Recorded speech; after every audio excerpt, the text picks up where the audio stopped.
So diving back into like your past and your history, you really weren't that much into wine to kind of start with, and you kind of got into some Burgundian wines, and you converted your laundry room into a wine cellar, and then you started collecting, and then you opened up a wine shop in Napa.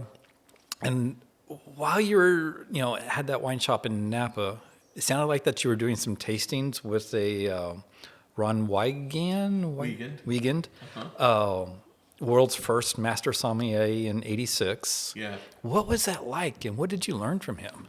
Well, I learned quite a bit. And by the way, I'm impressed. You know a little bit about the history, so you obviously did your homework there. I try.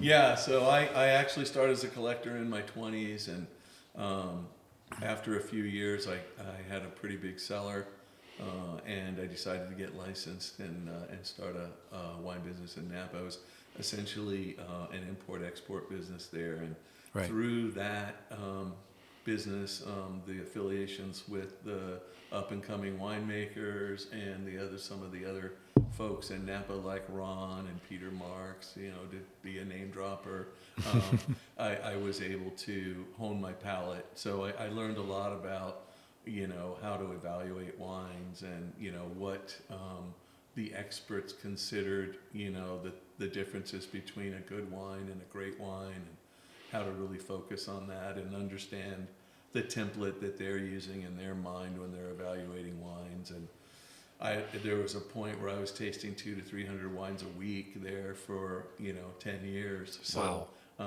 you get pretty good at it, And Right. I have a number of stacks of comp books of tasting notes that I collected over the year that I wrote. So when you're writing it down, you develop a vocabulary for it, and you really get a deeper understanding of it, and then you develop that template in your mind. So when you're tasting a wine, you almost get like a 3D image of the wine in your mind, and it really helps you to understand the wine and even the winemaking process, and the characteristics of the varieties, and Right. helps you eliminate what it isn't, and like a blind tasting like today, and Right. coming around to what it actually is. Yeah.